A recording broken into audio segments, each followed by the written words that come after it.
سلام وطندارای عزیز، جور و صحتمند و سرحال باشین.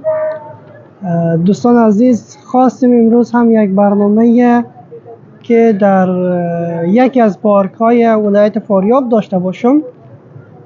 فعلا دوستا 24 ساعت شد که اینترنت ها و شبکه ها در همین ولایت قطع شده و ما هم این برنامه را ثبت میکنیم که انشالله اینترنت ها که آمد باز با نشر میسپاریم.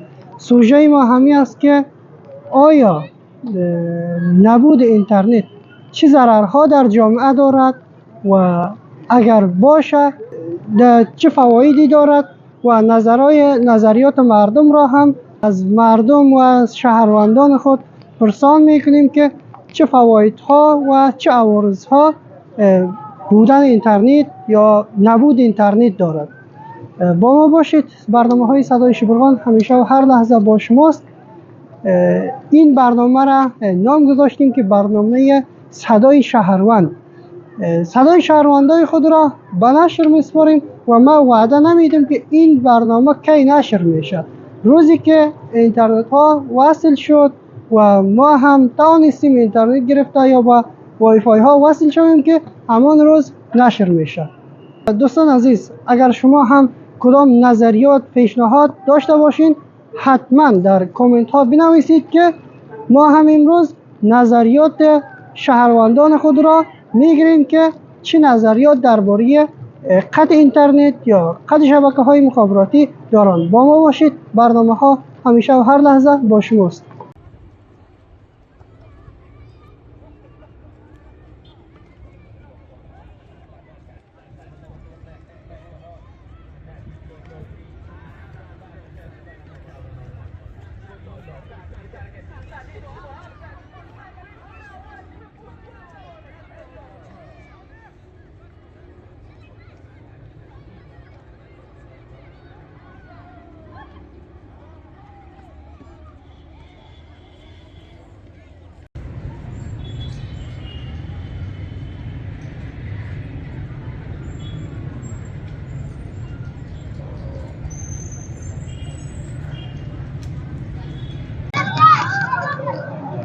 Mehriban do'stlar, albatta bugungi sujamizning idamasini, ya'ni ki internet yo'q bo'lsa bizlar nima mushkulotlarga muvajjih bo'lamiz.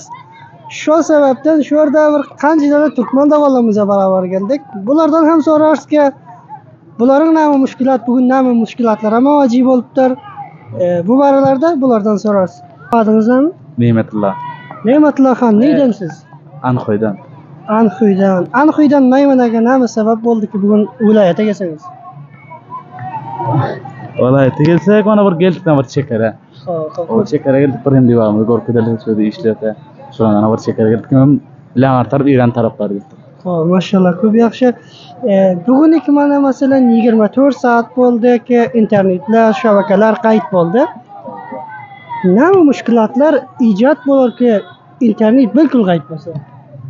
Da qiyin bo'lardi ana. Qiyin bo'lganda telefonni bitirishadini barib bitirmasam bo'lmaydi. Avtopiyoni bo'lib beyish metinam. Sen o'rmon avtopiyoni bo'lgan qiyin bo'ldi bu. Hamda bir tezroq kelib yaxshi bo'ldi. Voqean masalan shu kun Maymunada bir telefonda hal bo'lar yana ishingiz ham bo'lsa, majburki internet yo shabakalar bo'lmasa, majbur motor kiroy berib zada deb o'ra kelmaysizmi? Ova geldikten sonra mashhur geldik şöyle. Bomsa o'tkazdik, shular urdi ushku dertdi. İnşallah bu mushkulotlarimiz ham tez fursatlarda hal bo'lsin. Oxirda do'stlara aytchaq diyecek sözünüz var bo'lsa. Oxirda aytchaq sözüm var, parcha aytchaqim bir she'r. Mayli, hech mushkul yo'q bizlara. Adile divana basko yori degar dora. O'zishaq qumchay gulas satbog'van degar dora. Maşallah, bisyor xo'p. Salomat. Xo'sh. Teşekkür bulardan hem dostlar. İnşallah barnamamızın devamı var ki nima sabablar ki nima mushkulotlarga bizlar muvajjih bo'lamiz ki internetimiz bo'lmasa. İnşallah bu mushkulotlarimiz tez fursatlarda hal bo'lsin ki bizlar ham bu barnamani ro'zi nashr ederiz ki internetlar bizlar ham vasıl bo'lsa. Salomat bo'linglar.